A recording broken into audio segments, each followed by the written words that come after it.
On this episode of the Haunted Objects Podcast.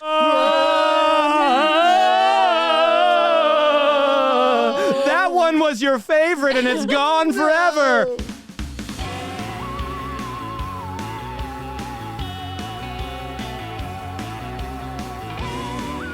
From deep inside the mysterious archives of the Newkirk Museum of the Paranormal, it's the Haunted Objects Podcast.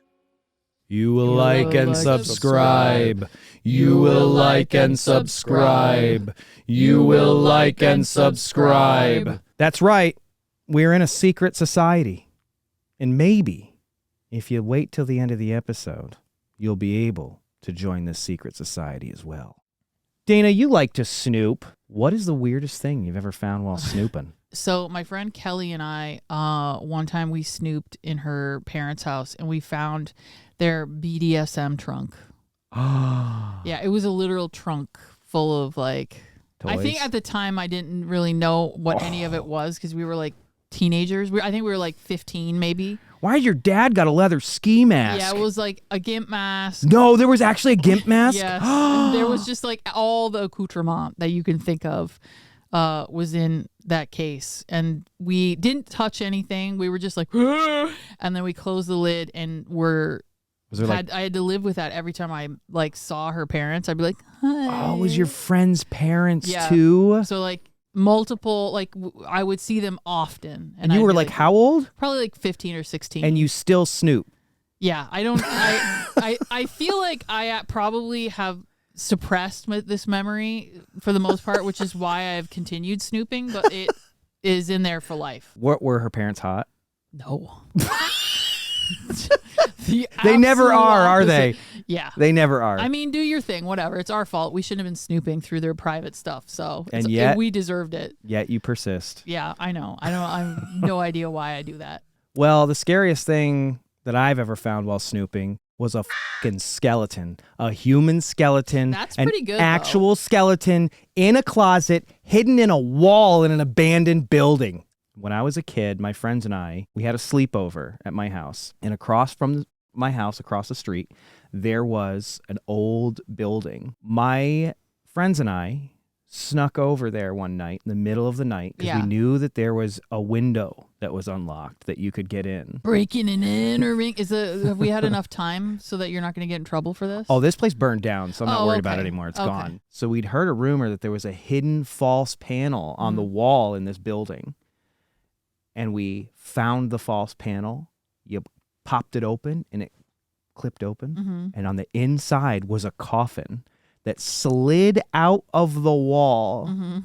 And then in the coffin was a human skeleton. Yeah, that's fucking awesome. My friends and I freaked the out. It must have been the greatest day of you must have been convinced your entire town was like a cult. Like you just 100%. Yeah.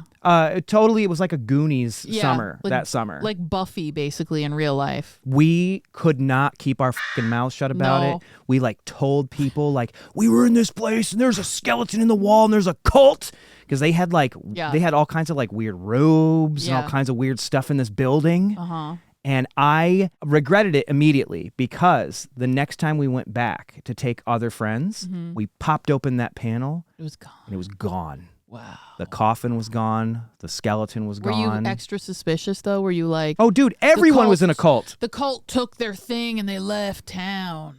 Everybody who ever like knew about that place, we thought was in some kind of a horrible secret society. Wow. Where they were doing some weird, dark rituals. Yeah. And that's exactly what we're talking about today. Today, we're going to be diving into secret societies. And we're going to reveal once and for all what I actually saw when I was a kid. A spooky skeleton! Yay! For decades, small towns across the country have found themselves at the center of a chilling mystery. In seemingly normal buildings, the chance discovery of a loose floorboard gives way to a hidden chamber bearing a dark secret. Skeletal remains, draped in ritualistic garb, waiting to participate in an arcane ritual that stretches hundreds of years into the past.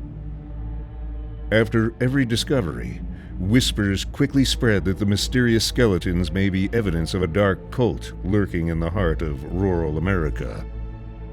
As fear and paranoia grip the community, locals, worried that the shadowy organization might still be lurking in their idyllic towns, contact the authorities. As quickly as they were discovered, the human remains are quietly whisked away, never to be heard of again. What kind of secretive sect is hiding these skeletons in properties throughout the country? And what sort of strange rituals are they being preserved for? The answer lies in a mysterious coffin donated to the Newkirk Museum. If you're deemed worthy, you might just learn the truth.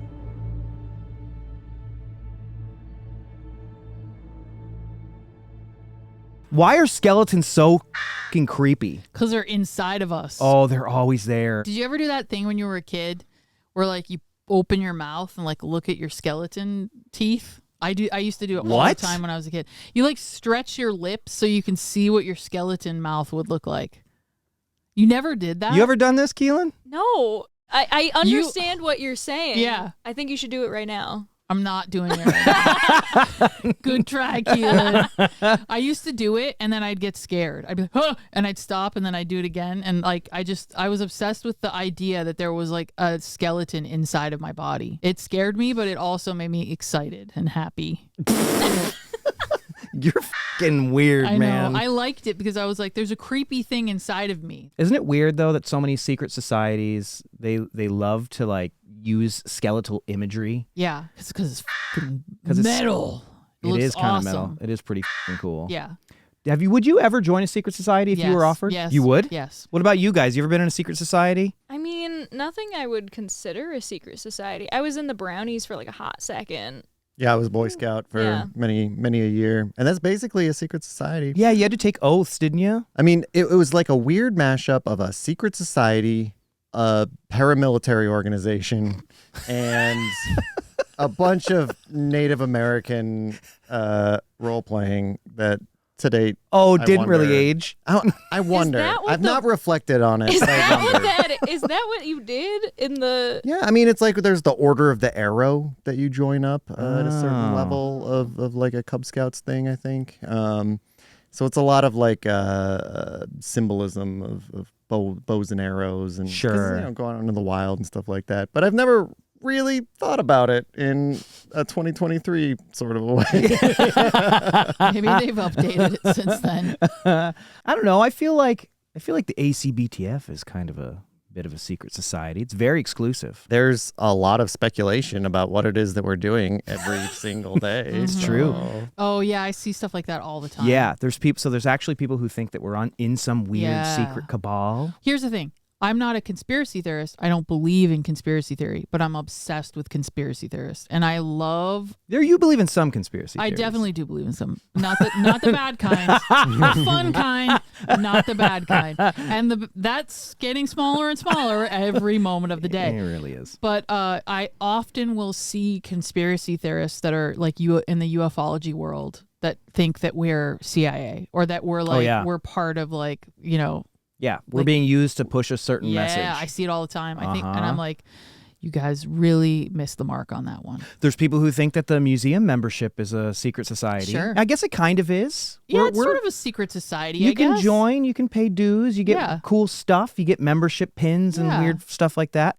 Patreon.com/paramuseum if you'd like to join our secret society. It's a fun one. I think even starting like your first live stream is something of an initiation ritual. Dude, it kind of is. Because you kind of got to get up to speed with things pretty quick. Yeah, there's in jokes and things that you need explained. Rituals. It's true. Movies that you watch. Yeah. And laugh about, you know. That's true. That's a good point. We have Carl Pfeiffer on the board today, award-winning director of Hellier and the upcoming documentary, The Unbinding. Available soon. Thanks for joining us and being part of this secret society. Thanks for having me on, Greg. Well, today we're talking about secret societies. We're going to talk about one in particular. We're going to talk about why spooky shit like this is so beloved by secret societies, what they're actually used for. We're going to dive into the dark rituals of secret societies. And we even have Connor Randall, who's going to be on location at a secret society headquarters, and he's going to give us the inside scoop live from the field. We might be in a secret society of sorts. We'll form one by the end of this episode. Yeah. Listeners can join in if they want to. Join. We will be among the ranks of some of the most powerful people in the world. Thank God. Some of the Finally. This has been Dana's plan all along. Oh, no. I'm a Leo. I'm going to take this to a weird place. I feel like you already are. Yeah, I am. So let's talk about Yeah. all of the different secret societies I'm that are out there. excited. Some you may have heard of, some you may not have, and we'll match them to the famous person who was part of that secret society. Let's do it. So, I think I know the answer to the first one. I think you I think do you know too. the answer to George W. I'm Bush, pretty sure, H.W. yeah. Bush? Yeah, I think I'm with you, Kaylin. What are you thinking, Keelan? I'm pretty sure he was in the Skull and Bones. Yep. Ding, ding, ding, ding, ding. Because he went to Yale. Mm-hmm. He went to Yale. Skull and Bones, also known as the Brotherhood of Death, or, All right. or the Order. Again, we've got the Skull and Bones motif. They are an undergraduate secret society at Yale. They have allegedly stolen Geronimo's skull. Oh, I've heard that before. Yes. Yeah, I've heard that. Yes, they've been sued over it. They've never returned it. If they have it, it is just alleged Yeah. that they have it. The story goes that a bunch of the Skull and Bones members ransacked Geronimo's grave and stole like a bunch of stuff Did out they of use it. it for rituals? I think so. Weird. Yeah. Okay. Allegedly, we don't know a Yeah. whole lot about it. Allegedly. All right, what about MLK? Martin Luther King Jr. Any ideas? Maybe the Rosicrucians? No, he was a member of the Boule. They're more popularly known as Sigma Pi Phi. It's a social organization that was founded in Philadelphia in 1904, comprised of influential and successful African-American professional men, businessmen, and community leaders. What about Alan Greenfield? I know what Alan Greenfield That's was. a gimme. What was Alan Greenfield a part of, Dana? The OTO. He was formerly a member of the OTO. Yeah, formerly. We know that because he constantly trashed them. He's pretty vocal in the about Hellier interviews. being a former member of the OTO. Yeah, I don't think he liked it very much. The OTO, or the Ordo Templi Orientis, they're a secretive, religious, and magical order that originated in Germany in the early 20th century. It was founded by a controversial occultist, Karl Kellner, but it was really developed mostly by Aleister Crowley, old Uncle Al. What about Stoker, Keelan? I'm going to guess the Order of St. Hubertus. No, he was a member of the Hermetic Order of the Golden Dawn. Wow, that's cool. Ritual magic. Wow, really? Yeah, Bram Dude, Stoker. He was a that's part of the Golden cool. Dawn. It was developed in the late 19th century. It was to basically a secret society that practiced Hermeticism and occultism. They were really, really big in Great Britain. They focused on spiritual development. And a lot of the stuff found in like Wicca and other magical orders today came from the Golden Dawn. It's one of the largest single influences in 20th century Western occultism. Yeah. All right, what about our friend Shazam, Zachary Levi? I mean, one of the worst, I guess. No, he wasn't in one of the worst. What is that? I don't even know what that is. Well, you'll find out. Zachary Levi allegedly was part of the Friends of Abe. It's a Okay. secret society that claims to no longer be around. It was a secret society formed by actor Gary Sinise Okay. for supporting conservative views in Hollywood. No way. It's a support and networking group for politically conservative members of the film industry. Wow. But in 2016, they announced that they were going underground. They were shutting down. They had a website that was password protected, and you could go on the website if you were part of this group And they had like a message board where you could talk about, all the problems with liberals in Hollywood. Liberal Hollywood. The liberal elite. But Zachary Levi was alleged to be part of that group. Okay. At least according to that one magazine article I read yesterday. Yeah. What do you think about Oscar Wilde, Dana? Maybe Bohemian Club? No. Okay. Nope, that's a good guess, though. Oscar Wilde belonged to the Order of Cheronea. It was a secret society that was founded by George Cecil Ives in 1897 as a result of his belief that homosexuals would not be accepted openly in society and therefore must have a means of underground communication. Oh, that makes so much sense. It was a secret society for gay men at first, and Yeah. then it did actually have quite a few lesbians involved in it as well. Mm-hmm. The late Supreme Court Justice Anthony Scalia allegedly was linked to the Order of St. Hubertus. Mm-hmm. It's a worldwide organization and knightly order of hunters and wildlife conservationists Okay. under Grand Master Istvan von Habsburg-Lothringen. Oh. Starting to get a little sketchy. That promotes traditional hunting ethics and practices. Okay. This is an old one. It's been around since 1695. It was founded by Count Franz Anton von Spork.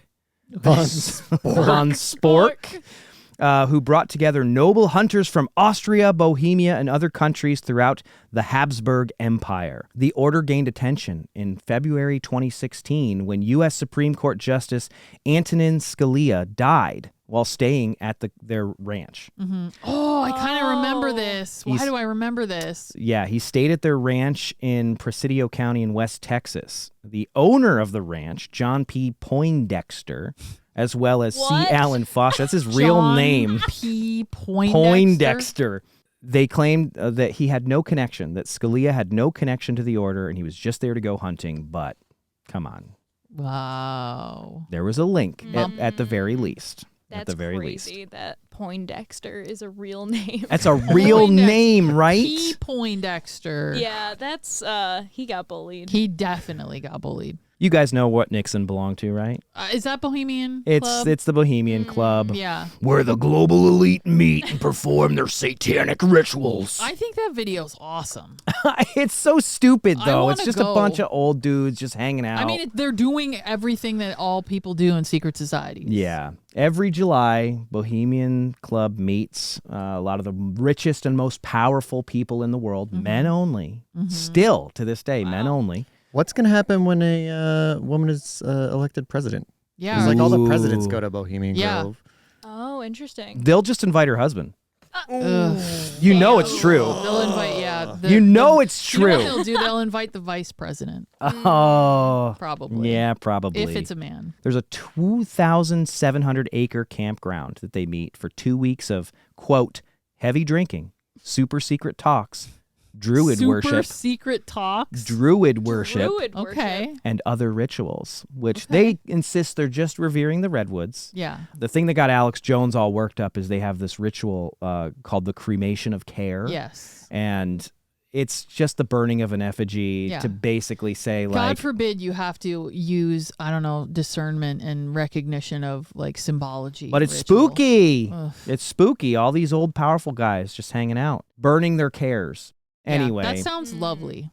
I They- want to burn my cares too. they meet there to escape frontier culture or uncivilized interests of the common man. Oh. Yeah. Okay. They have been doing it for years and years. The most powerful business leaders, presidents, musicians, oil barons, all of that, they are told that weaving spiders come not here, which means no discussion of business. So they're not supposed to discuss business while they're there. The main exception to this was 1942 when the Manhattan Project met to develop the atomic bomb Oh. Wow. at Wow. Bohemian Grove. Didn't help the conspiracies, I don't Yikes. think. No. Yeah. This is President Harry S. Truman, the 33rd president. Okay. He belonged to the Ku Klux Klan. Oh, One that's of why the you worst. got it. All right. The worst secret society of them all. You know, he was a Democrat. That's the funny thing. Yeah. Harry Truman, he became president in 1945. He was accused by his opponents of having dabbled in the Klan. In 1924... Do you really dabble? Do you dabble? Or are you just all the way in? Is there dabbling? I don't think there's dabbling. He, in 1924, was the judge in Jackson County, Missouri. Truman was up for re-election, and his friends Edgar Hind and Spencer Salisbury advised him to join the Klan because it was very politically powerful in Jackson County. And 2 of Truman's opponents in the Democratic primary had Klan support. Wow.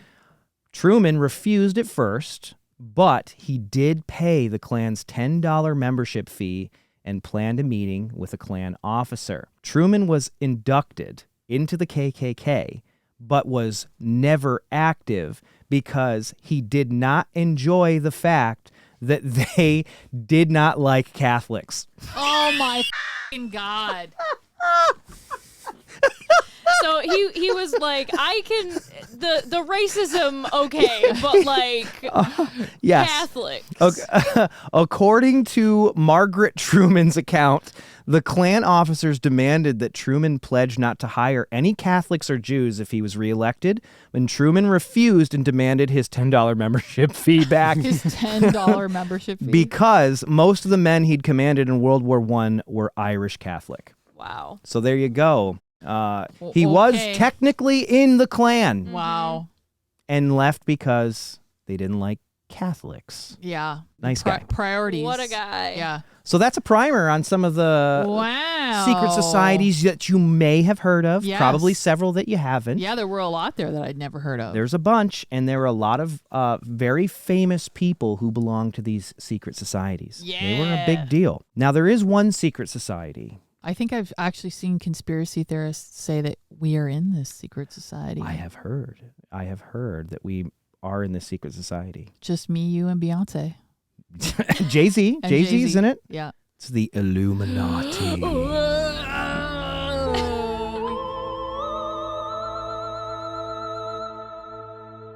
Are you in possession of a haunted object? An antique spiritualist tool? Wreckage from a crashed UFO? The Newkirk Museum of the Paranormal wants to add it to their archives.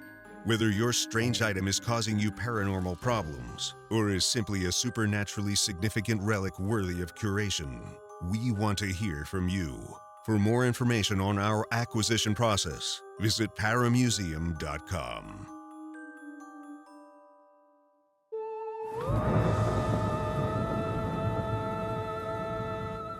Let's talk about the Illuminati a little bit. Your hood fell down. Put it back up. I know. They'll know who you are.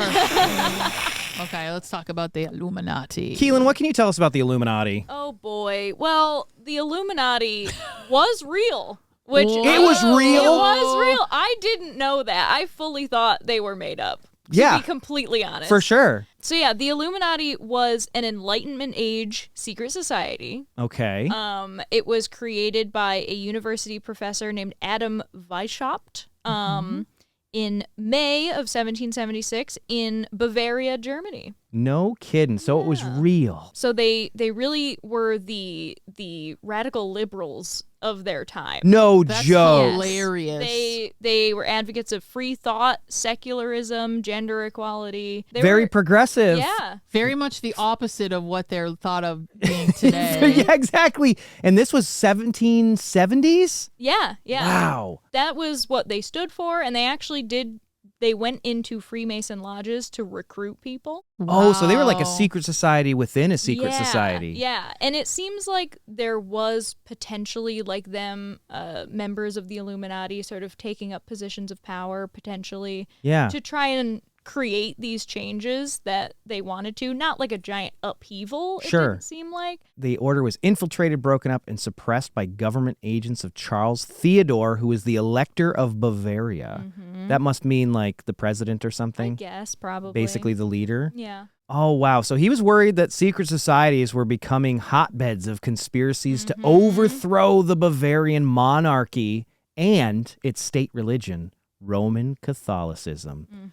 It's the goddamn Catholics all the time. All over ruining again. it. They're a secret society. Yeah. Yeah. Roman Catholicism? That's definitely a secret What do society. they have underneath Vatican City? What Get do me they- down what there. do they have? Me and Dan Brown. We need to get down there and solve this. According to the Pope's exorcist, there are demons down there, right? Oh yeah. Is that the Oh, idea? so- Yeah. That new movie? That new You saw movie. that movie. I did see that Did movie. you? I saw it. Well, I wanted to see Evil Dead Rise, but so did everybody else, and so there were no more seats. Boo. So I saw the Pope's Exorcist, and they were like, "Yeah, actually, did you know demons caused the Spanish Inquisition?" Actually. Oh, all Wait right. a second. Wait a second. Yeah. Take responsibility for your bad behavior, Exactly. please. They didn't do anything bad. Russell Crowe. Russell The Crowe. demons. He rides a moped around. He does. That's hilarious. But here's the thing. Maybe they just want us to believe that they broke up the Illuminati. Maybe I'm gonna take I'm gonna play the side of the conspiracy theorist in today's episode, and I'm gonna say, what if it went underground?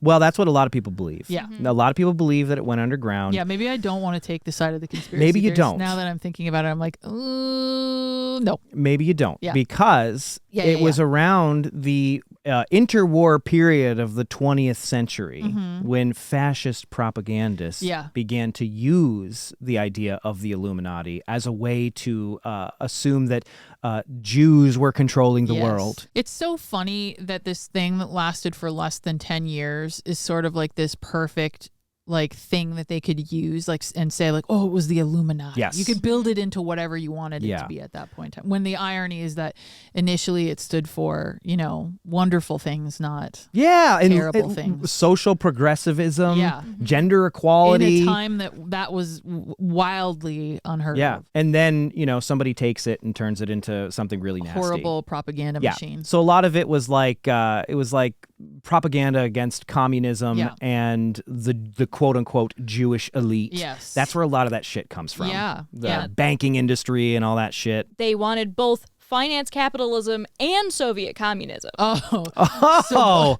that makes perfect Yeah, sense. of course. Totally compatible shit. Uh-huh. So you're saying that that's the origin, really, of where even today there are so many anti-Semitic conspiratorial beliefs Yeah. about Jewish people that basically have just like persisted. Yep.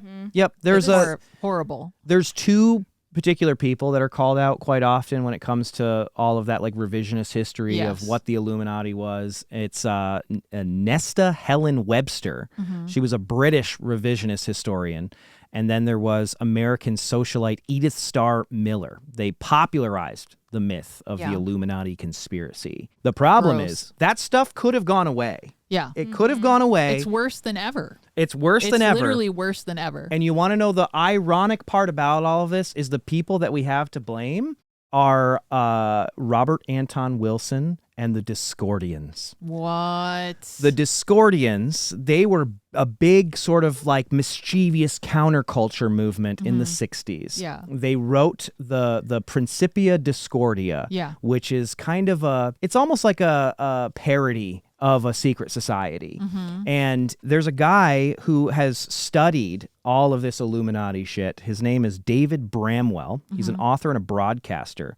He has dedicated his life to figuring out the beginnings of the Illuminati myth, and he's the one who was able to link it back to Discordianism. According to Bramwell, Wilson and one of the other authors of Principia Discordia, Carrie Thornley, quote, decided that the world was becoming too authoritarian, too tight, too closed, and too controlled.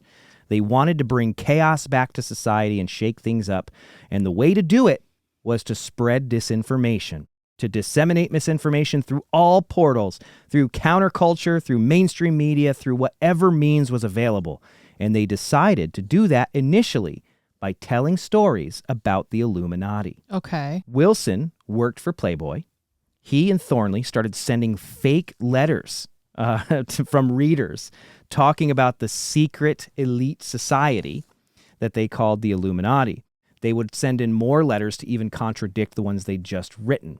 So according to Bramwell, the concept behind this was if you give enough contrary talking points of view on a story, in theory, idealistically, the population at large start looking at these things and think, hang on a minute. they ask themselves, can I trust how information is presented to me? Got it. It's an idealistic means of getting people to wake up to the suggested realities they inhabit, which of course didn't quite happen the way they were hoping. The Illuminati myth traveled far and wide and backfired. Yeah. Everything they were doing was contradictory. Yeah. So they would constantly contradict the narratives that they were setting up. As much so as no one knew possible. what to believe. Yeah. And that's, I mean, look around right now with all of the shit about fake news and everything. It's the same thing. Yeah. You can just be a politician and just fucking bald-faced lie to somebody. Yeah. And then go, no, I didn't say that. It's fake news. Yeah. Nobody knows what to believe anymore. Yeah, there's like almost like an accelerationist kind of energy to it. Is, you know, like yes. this sense of like creating chaos and confusion unnecessarily to like create change and chaos. Discordianism kind of has a flavor of accelerationism in a way, because it's really just about like, society, who cares? Like, let's cause a little chaos. Big that kind Joker of thing. energy. For sure. It really does. Big Joker energy. We live in a society. Why do you think people are so obsessed with conspiracy theories? What is it about these secret societies that cause these conspiracy theories? Why do people love them so much? People gathering together and not telling us what they're doing, especially if they're people who are in positions of power or they're wealthy people kind of talking together quietly and behind closed doors always makes people suspicious. Yeah. And I think that we like collectively, we like to have this idea that we can kind of blame things on secret societies. You know what I mean? Yeah.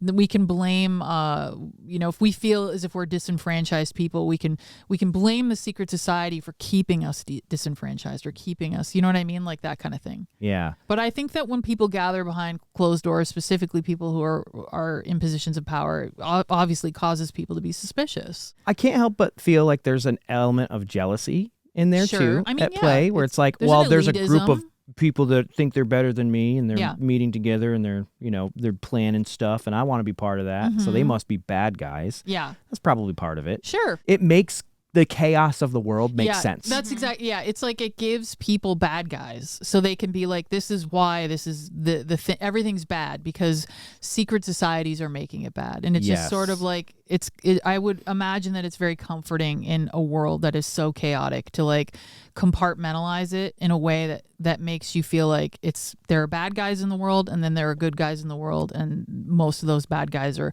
together in their little secret societies, like controlling the world because they can. There's an element of like the boogeyman nature of the whole thing. Yeah. That secret societies by nature are gathering together for some sort of purpose. Yeah. But they're secret, so you don't know what that purpose is. Yeah. Which makes it a blank canvas to project whatever you want it on. Exactly. You know? And sometimes some of those societies are more progressive than others. Sometimes they're more nefarious than others. Yeah. And it allows you to paint with a very broad brush, I think. Yeah. Any and all of them that you like for whichever problem in the world or ill you see fit. And that's like the Illuminati's like the perfect catch-all for that. Yeah. Because it just can be whatever. And like all you have to do is spend 2 seconds looking at conspiracy theory Illuminati content and you're like, this is all over the place. Like, is it this? Is it this? Is it this? But and it's that by design. It is a catch-all for, so you can just blame it all on this like massive organized group of people. Have you ever... Celebrities would never keep this secret. No, that's why the thing that I always laugh about is when people think that there's like deep government secrets about stuff. Yeah.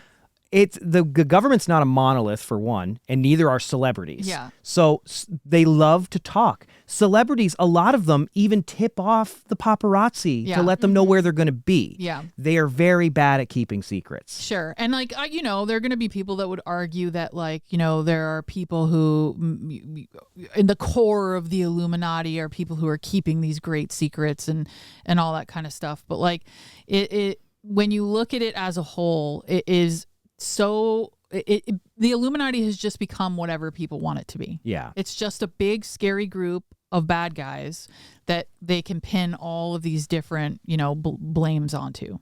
You know what's ironic about the Illuminati? What? The only way to join the Illuminati is for someone to suggest you're part of it. Yeah.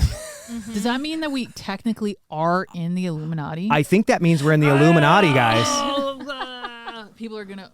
take so many screen grabs of that. Screenshots. Yeah. The thing that frustrated me in looking at like conspiracy theories is that there's such a thin line between conspiracy theory and like genuine like critique and like criticism of like structures of power. Yeah. You know? Yeah. And it's like these structures of power are created by powerful people with intention, but the conspiracy theories cross a very particular line that makes Yeah. it very frustrating. Yeah. Well, I almost feel like that's kind of like the point in some ways of a successful, power system, because it has the boogeyman scapegoat. Yeah. And True. it takes that critique and it offsets that over to the side Yeah. instead of the power structure that's typically actually at the heart of a lot of societal ills. Yeah. We've learned that the Illuminati isn't real, Yeah, it's only 9 years old. but if you want to join it, somebody else has to induct you by accusing you of being in it. So that's all it takes is just to be accused That's of being it. in the Illuminati. That's it. So we're in the Illuminati, baby. Whoa. Confirmed. Confirmed. When do the orgies start? All right, let's go. That's part of it.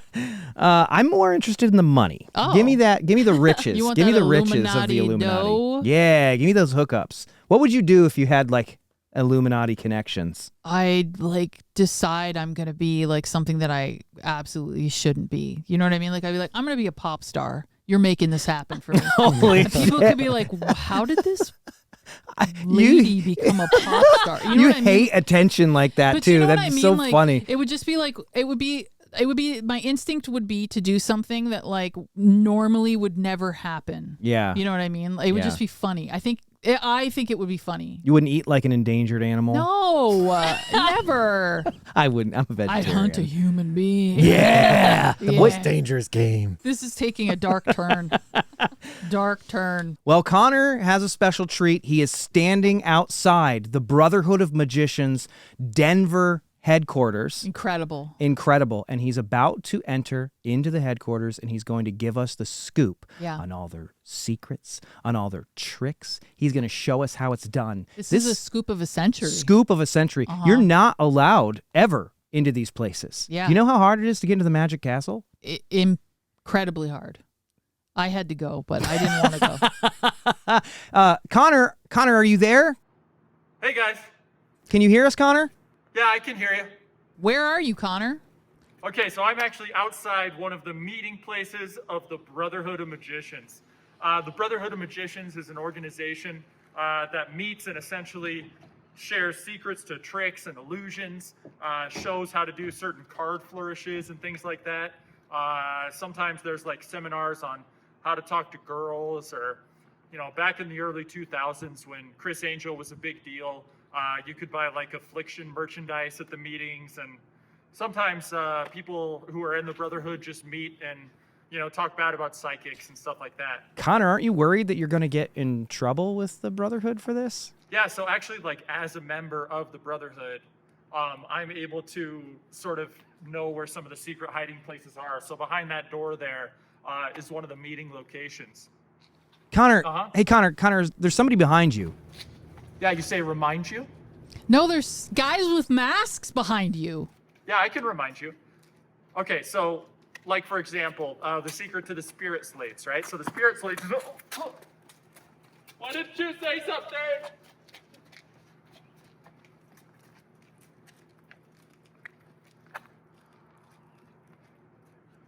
Connor's meeting with his friends, the Brotherhood of Magicians. He's got a lot of explaining to do. No more secrets to be shared. You'll be hearing from us very soon. Well, I mean, I guess it's nice that he got to meet up with some old friends. Yeah, it's good to get back in touch with friends. Connor, if you can hear us, just let us know when you're done horsing around. Yeah. And we'll get that segment recorded. He'll be okay. Yeah, he's fine, right? He's fine. He's fine. He's fine. So secret societies. Yeah. Let's talk about all these mysterious bones. What the are these things for? Why do people keep finding them? What's the deal with the weirdos who are using these things? Let's unpack it. Back in 2011, 16-year-old Jenny Minton was cleaning out a cabinet in the Independent Order of Oddfellows Lodge in Scio, Oregon. I think I'm saying that right. Scio? Correct me in the comments. In Scio, Oregon, when she came across something unexpected. A child-sized coffin caked with mud. When she pried it open, the surprises continued. Inside were a number of moldy, decidedly adult human bones, femurs, teeth, and a mandible. Jenny called her mom, who called 911, and said, "I have a skeleton in the closet." When the dispatcher picked up, the dispatcher said, "We all do." Oh, no. A detective came by and picked it up. There was an investigation by the sheriff's department.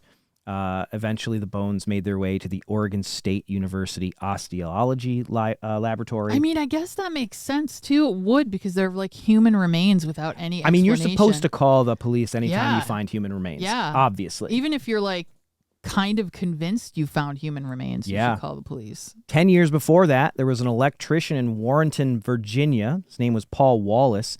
He was repairing circuits in an old building, and he came across a hidden space between two walls.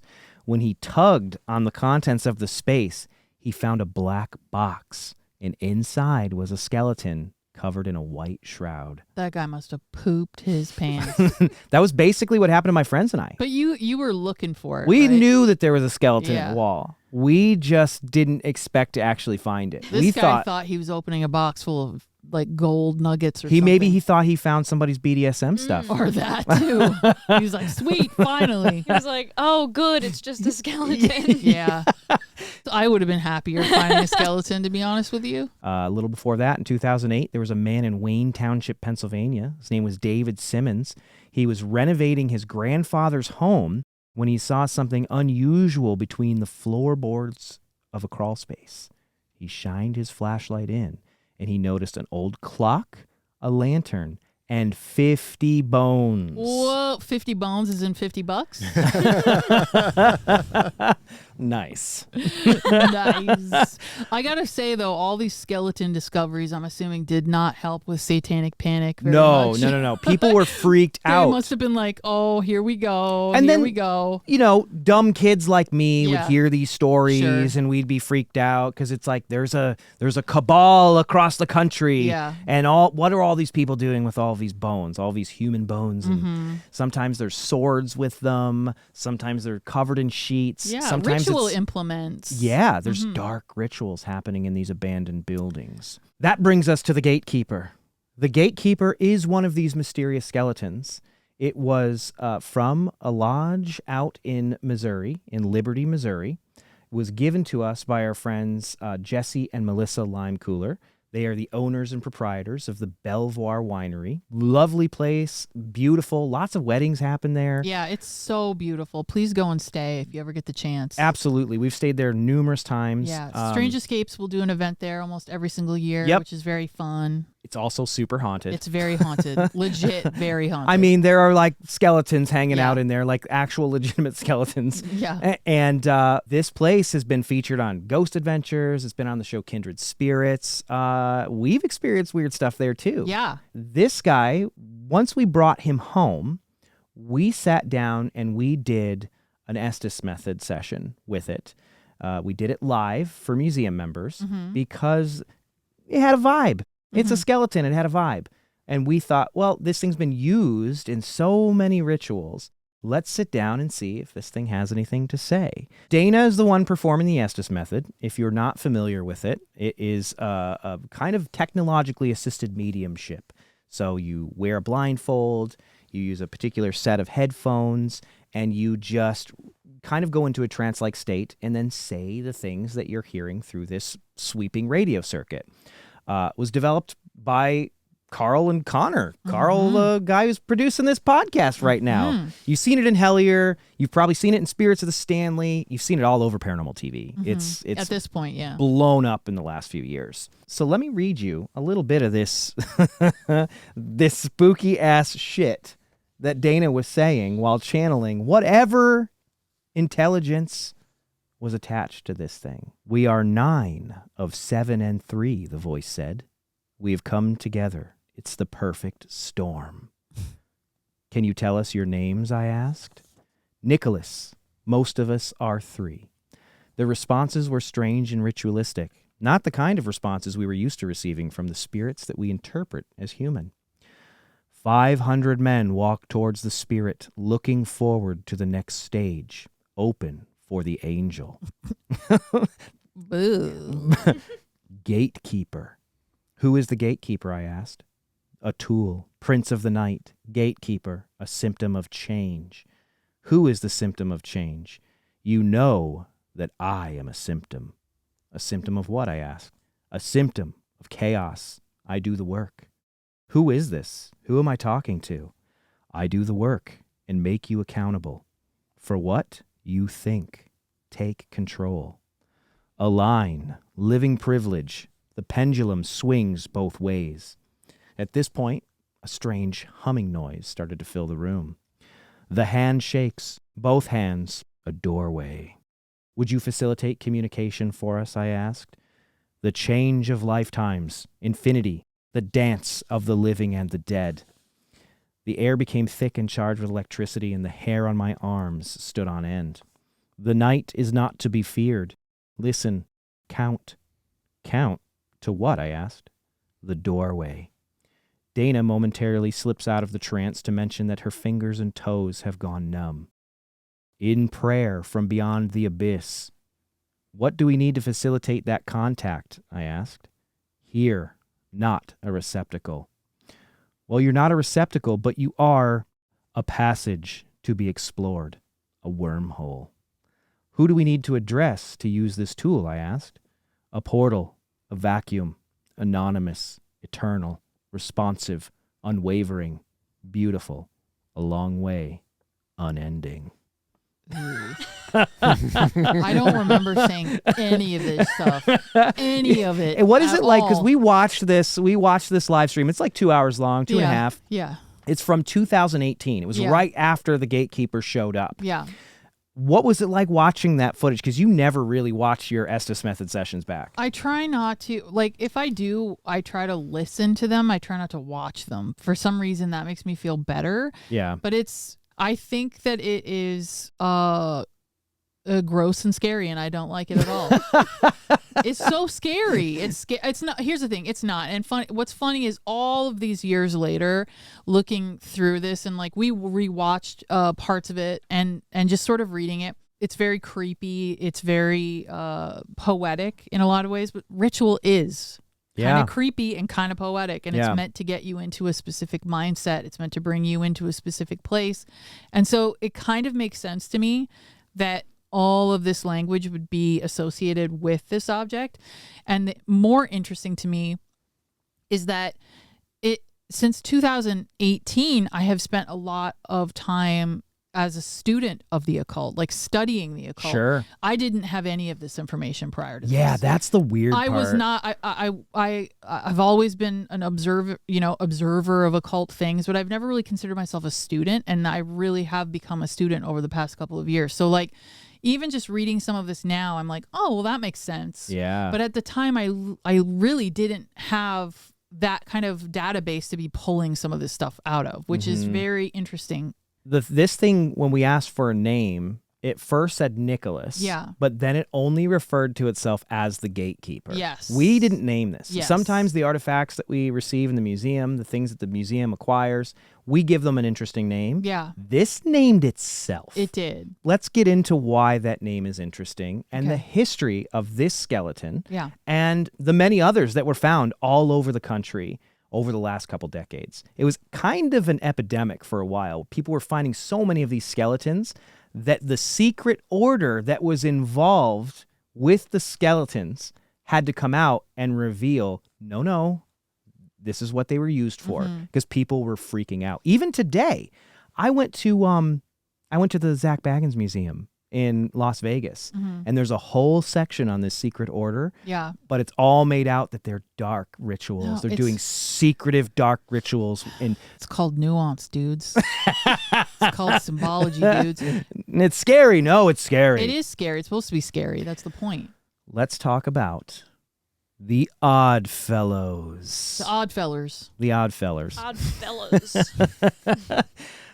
It's the independent order of the Oddfellows is like the big national group. Mm-hmm. They were an international fraternity of lodges that were first documented in 1730 in London. Mm-hmm. Although the earliest lodge that people can find, I think it was like lodge number 9, Right. which means that there were probably more Oh, lodges that's cool. that were undocumented and actually secret beforehand. Yeah, that's cool. The Oddfellows are another one of those societies that fall into that. They're kind of a public society with secrets.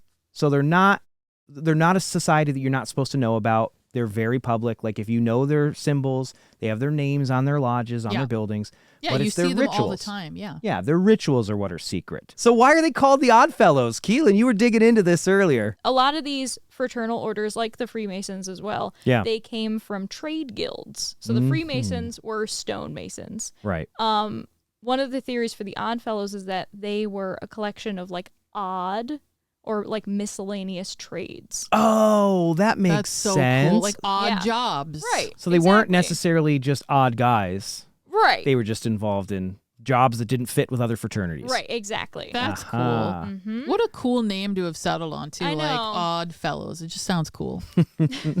Before the Great Depression, these guys, I think there were like 3.5 million members around the world.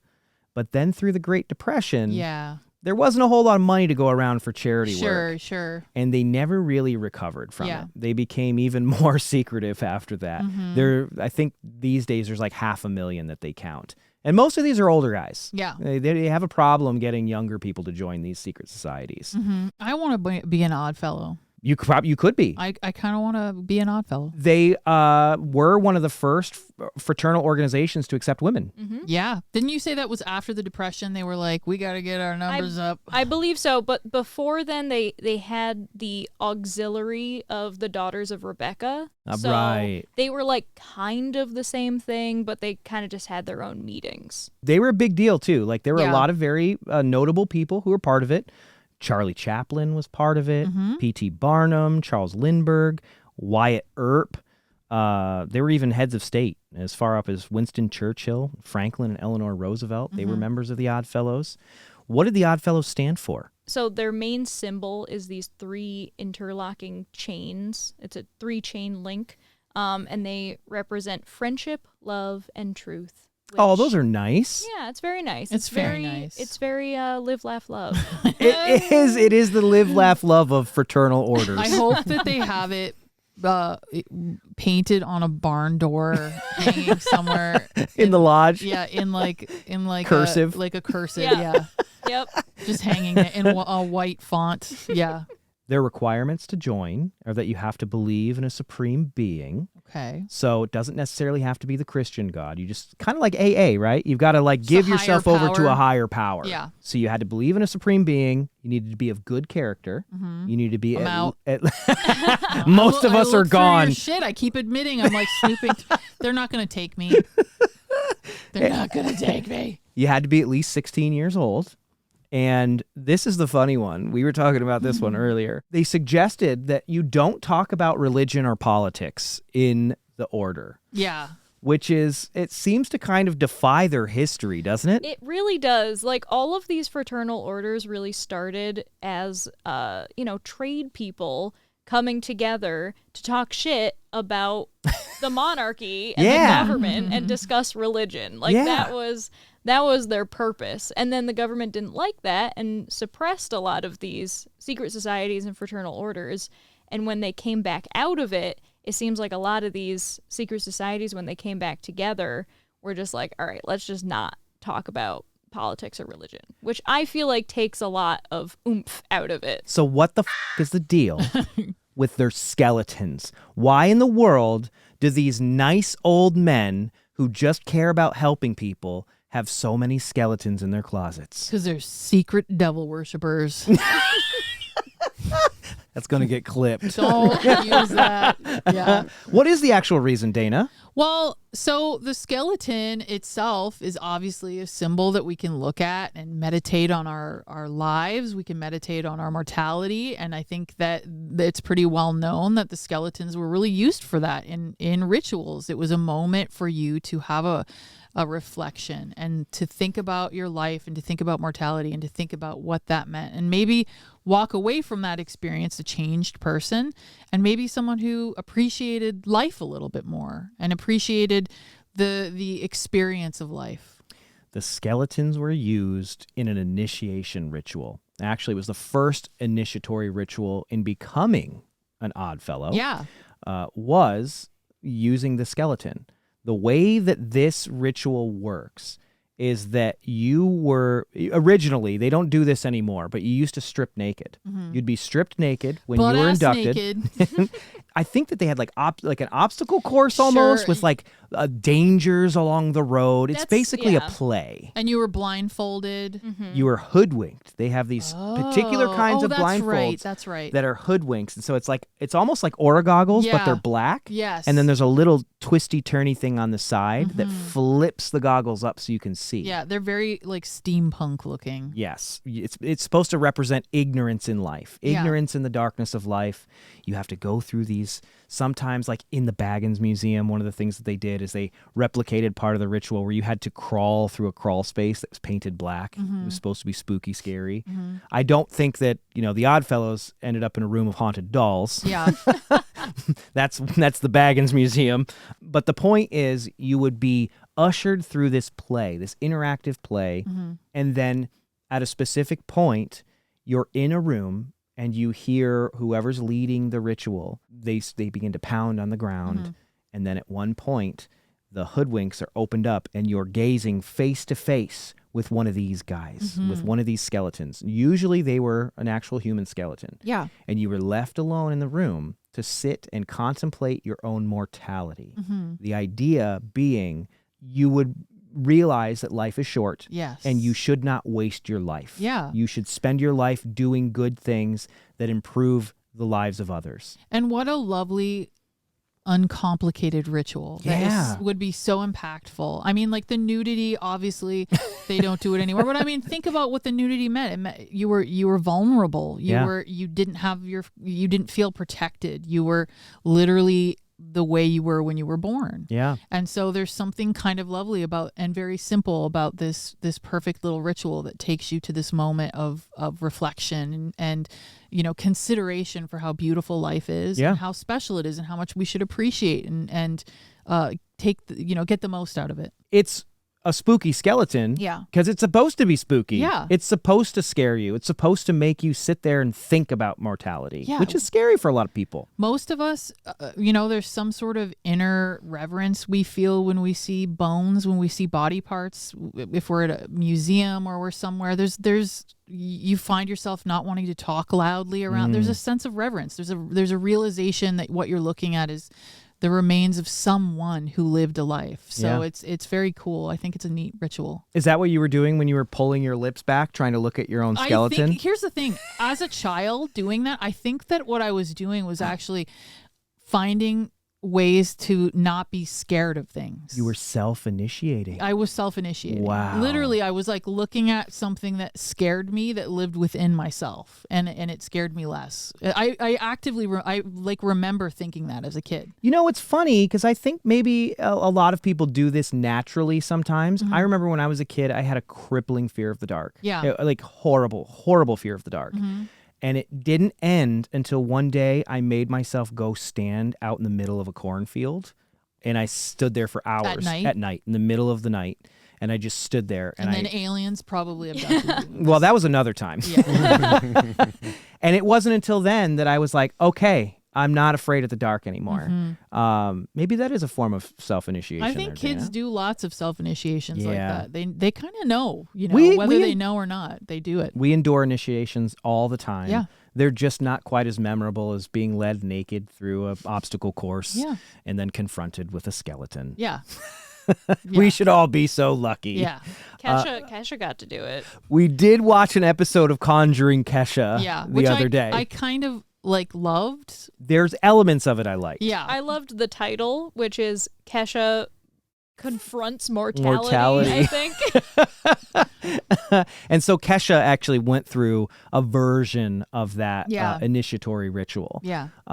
It's a cute show. I like watching people who don't really know anything about what they're doing something, because I find that it like makes me excited. I'm excited to watch people be excited about stuff. Yeah. So it was a cute show for that. One interesting thing about the skeletons is how they sourced these things. Yeah. So many people were such big fans of the Oddfellows that members who passed away would will their bodies to the Oddfellows, and then their bones would be stripped and used for these rituals. That's crazy. Isn't that wild? Yeah. They liked it so cool, much though. that they became part of that ritual. And if you had spent so many years of your life being a part of this group and doing good things for the people around you, whether it was like burying people who couldn't afford to, or all of the other things that the Oddfellows would do, it's kind of a cool thing to think that your body could be part of initiating other people who would go on to continue doing good things. Yeah. It's just a neat thing. I think it's kind of neat. Part of the reason that there's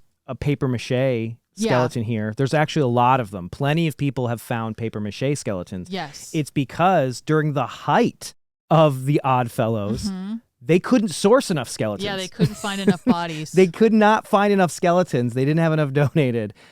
They did also buy them. There were magazines that you could actually buy like human skeletons out of. Wow. Maybe, rumors are they weren't always collected in ethical ways. Sure they weren't. So I think that's where some of the spookier ideas about the Oddfellows come from, is that people are like, oh, they were robbing graves. Yeah. I don't think that's exactly how it worked. Yeah. But the places they were buying them from, the magazines, the specialty magazines, they may have not been ethically sourcing all of these skeletons. And is it true that all of the skeletons are referred to as George? That's the rumor. So is that every they're single just called one is George. just George? Yep. That's kind of cute. I like that name. So this is George. Yes. And then Belvoir Winery actually has a full-size human skeleton in a casket. They have a George too. They have a George too. Yeah. You can go visit George while you're drinking your delicious wine. You can. And go take say a hi. Good look at them. Mm-hmm. They've got a lot of other Oddfellows masks and robes and all sorts of other all the ritual, regalia. Yeah. They became kind of a problem after a lot of these lodges closed down. Yeah. And people would buy these buildings, and then they would find the secret compartments, and they would kind of like I did as a kid. They would find these skeletons and then freak the out. And then the police would get involved, and then it would kind of force another lodge to go, no. Yeah. Don't worry, this is what it was for. Not all of these skeletons ended up in good places. Yeah. Because what do you do with a skeleton? Some people bought them. There's Sell them on collectors. eBay. Well, I don't think you can sell human remains on eBay anymore. No. But there are private collectors. You can still find and source full human skeletons. A lot of them, when the lodges shut down, if they were being like very careful, they would go to like medical schools. Some of them even got buried. Some of them were buried. Some of them went to museums. Some of them were sold to prop masters. Oh boy. And used in films. Yeah.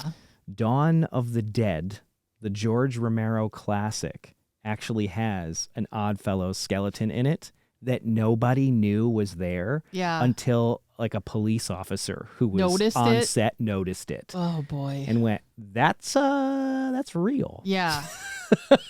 Yep. So that kind of thing happens too. Oops. Yeah, big oop. These days, a lot of the lodges don't even perform the rituals anymore. It's a very optional thing. You can do it if you want to. Some old guys go bowling.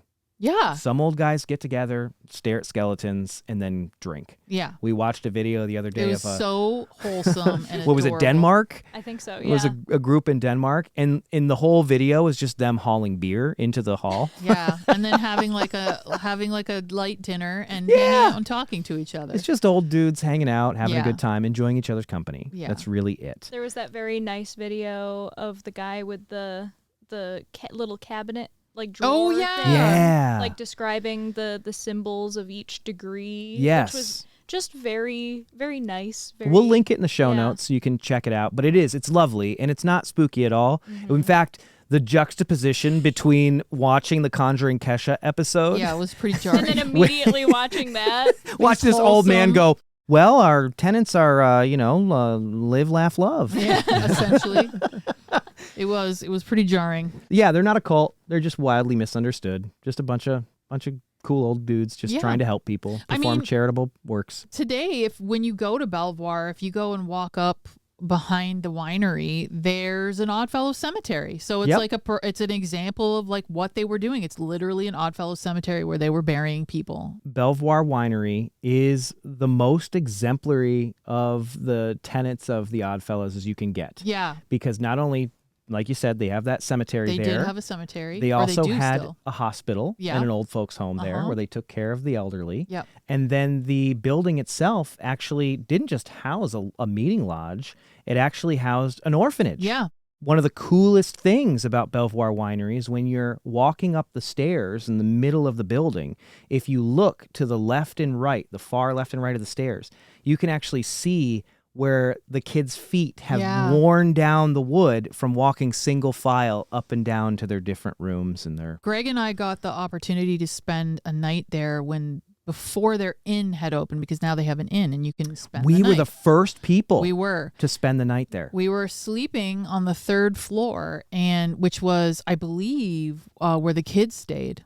Yeah. And at about 2 o'clock in the morning, and you have to remember the whole winery at this point is not open to the general public, like at least the inn wasn't. Yep. So we were by ourselves. There was 2 or 3 other people that were staying at the inn that were doing an event with us. And in the middle of the night, about 2 o'clock in the morning, Greg and I heard the sound of like 5 kids just running down the hallway past our door. Yeah. And we opened our door and looked, and there was no one there. Yeah. And so it sounded like a bunch of little kids just like running to get somewhere. Like, like just a whole bunch of them. I thought our friend Amy Bruni, I thought that Charlotte was there. Yeah. Because Charlotte was pretty young at the time. Yeah. But this is the middle of the night. Yeah, there it were was no like kids. 2 in the morning, dead quiet. And that's common there. Yeah. It's very common. Cannot stress how common this is. Yeah. Doors open and close. Faucets turn on and off. Yep. If you ever stay there, and highly recommend you do, if you ever stay there, they actually have...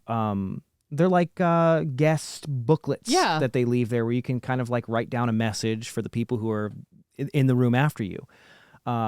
It's filled with ghosts.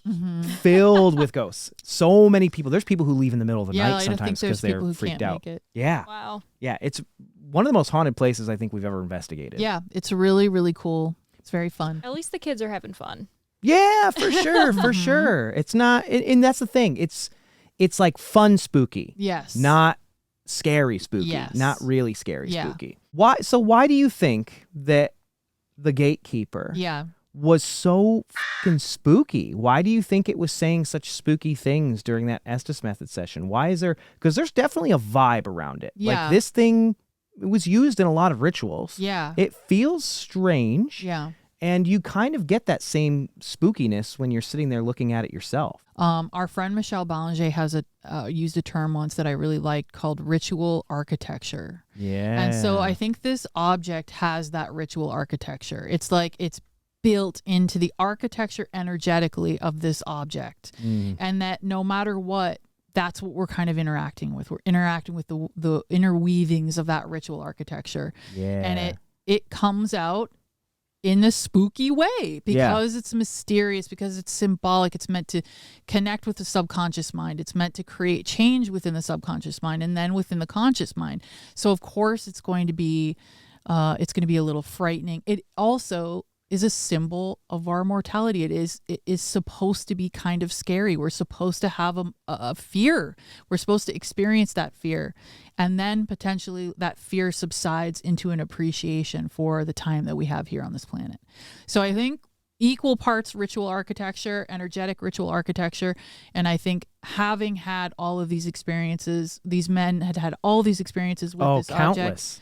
It makes complete sense to me that we would be communicating with and interacting with the infrastructure of ritual, which is what it is, I think. I think at its very core, it is a gatekeeper. It is a psychopomp. It is something that can be used to initiate us into those different types of rituals. Speaking of Michelle, she was the guest expert in that episode of Conjuring Kesha. Yeah.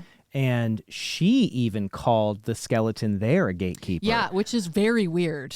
Right? I Yeah, thought that was strange. I don't think that we've ever talked about that No, with her. no. And so it's very weird, very And this thing interesting. called itself the gatekeeper. Yeah, yes. She believed that because of all of those rituals that happened, Mm-hmm. it was gatekeeping basically, I hate to use the word, Yeah. but basically kind of a portal, Well, like a tear in the veil A almost. gateway, A gateway. an entrance point, or Yeah. an exit point. Do you believe that we could use the gatekeeper to access Yes, spookier stuff? I do. Should we try it? I think so. Yeah. We've never really tried that. We've only really done that one Yeah. Estes method session I with the think- gatekeeper. Again, coming back to that ritual architecture, you couldn't have a better thing for that ritual architecture. No, it's no. there. It like already exists. So we can tap into that. We can utilize that as occultists, as ritual practitioners. We can utilize that. I think we experience that in a lot of ways when we go to like churches Yes. or other places of worship, places that have been part of those journeys for so many people, Yeah. full of iconography that people use to connect with their spirituality Yeah. or their ancestors or just whatever extra normal thing is out there that they're trying to tap into. You've been inside of like a decommissioned church? Yeah. The feeling is still You there. can feel it, It's yeah. still there. It's like, again, to keep harping on it, but that ritual architecture exists in that space, and there's really nothing you can do about it. And so it's a very cool thing to have an object specifically that I feel is so imbued with that kind of feeling. It reminds me a lot of the way, it feels when you walk into a church or a place that was once used for worship or for, ritual itself. I think that we should plan a live investigation. Yeah. Where we ask the gatekeeper to open the gate for us. Well, let's further our communication and see what's on the other side first. Let's do it. Yeah. If you want to take part in this, become a museum member. Patreon.com/paramuseum. We do live experiments with museum members every month. We do. And it helps support the show. It helps support the show. It helps support the museum. Helps us acquire more interesting things like this that deserve love and preservation. And it deserves a story told. Yeah. So join the museum. Patreon.com/paramuseum.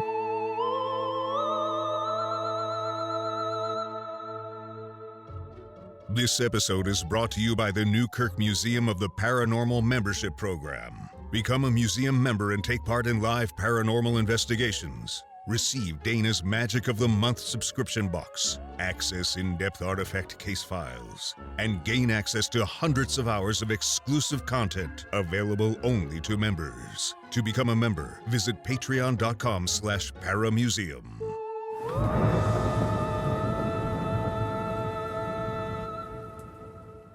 Way back in 2018, after you'd had that very weird Estes method session with the gatekeeper, this is what you had to say. Oh, God.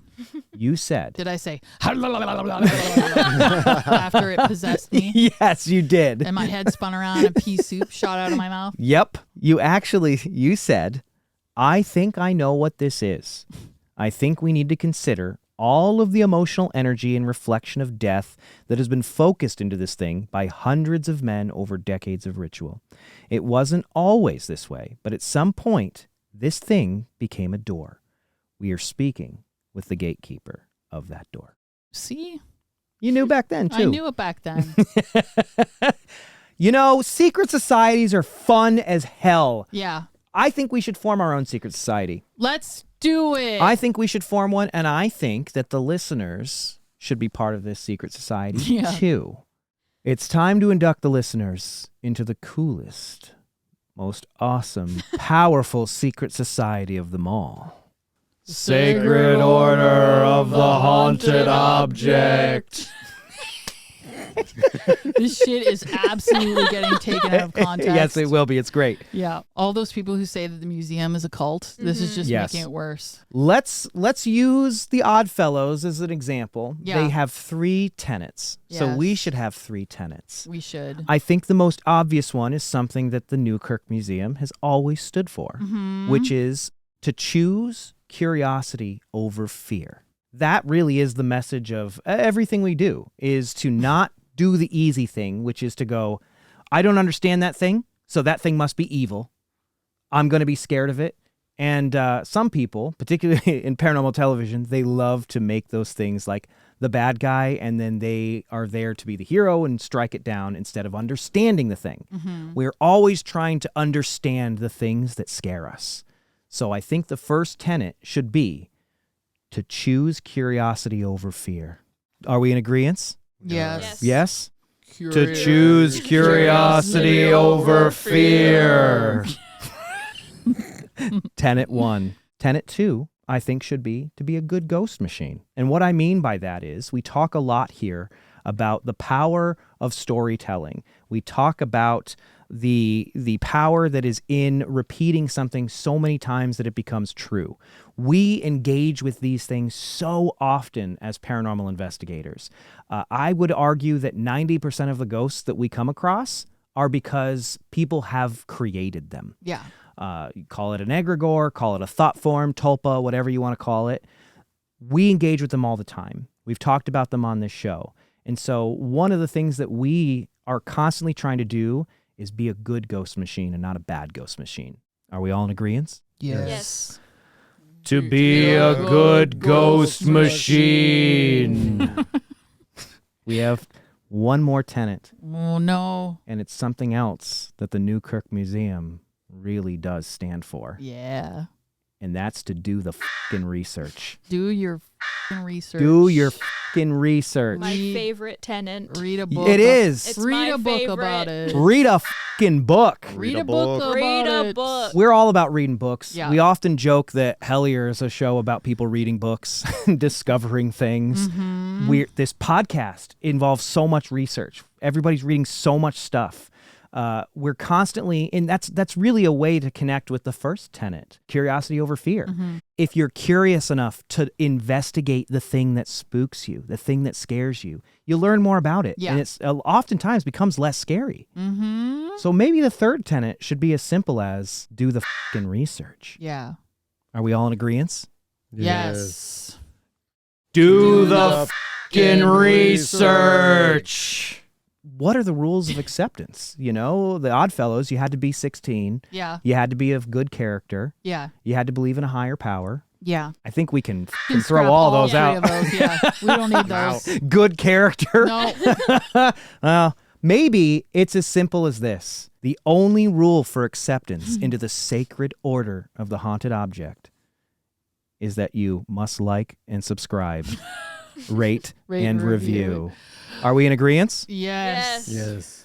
You must like and subscribe, rate and review. Honestly, it really helps us a lot. It does. Please leave a rating and review of this show if you really enjoy it on all of your favorite podcasting platforms. Subscribe on YouTube. Hit that bell. Smash that like button. Smash that like button. Absolutely obliterate the like. Obliterate it. Tonight, we welcome you into our collective of collectors. In accordance with the prophecy that has been foretold upstairs before dinner, you have been chosen for your unwavering dedication to uncovering the mysteries of the supernatural, for your bravery in the face of the unknown, and the fact that you listen to our kick-ass podcast. But first, you must reflect on your own mortality by gazing into the sunken tomb of the canceled paranormal reality television show.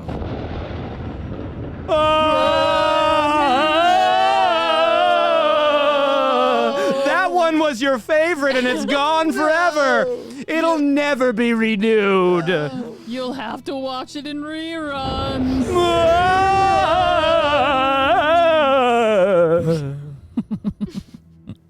I hope that was scary.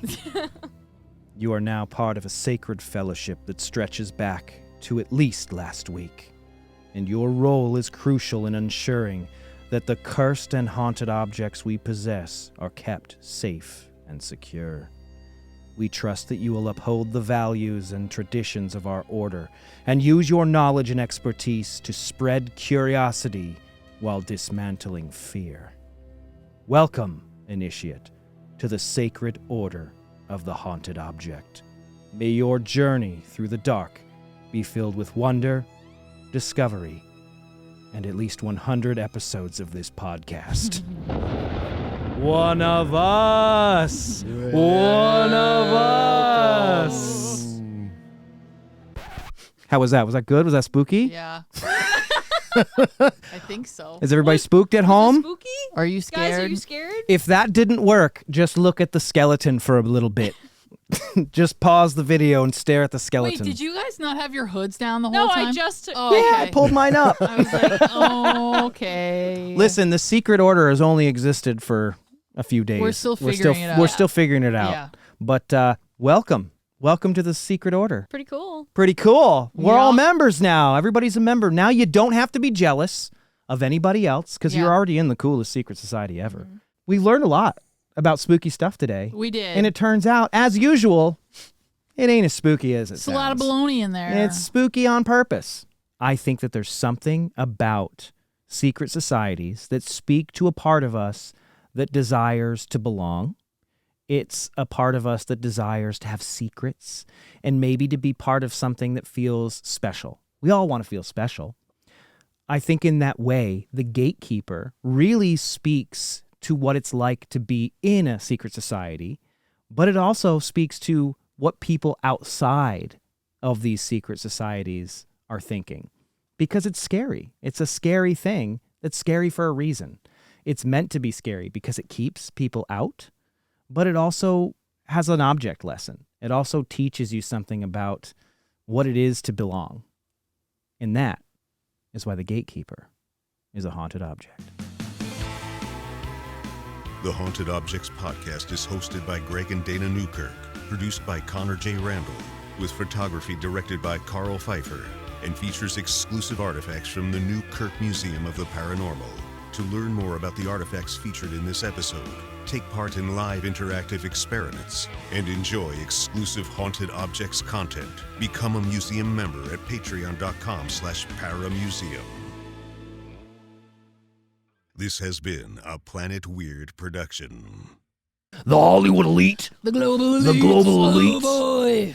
they're all sitting together. They're planning world domination. The new world order's here. God. Turning the frogs gay. Turn the friggin' frogs gay. We're going to get demonetized just by for that voice sure. alone. Yeah, you're right. YouTube's like, demonetized, immediately demonetized.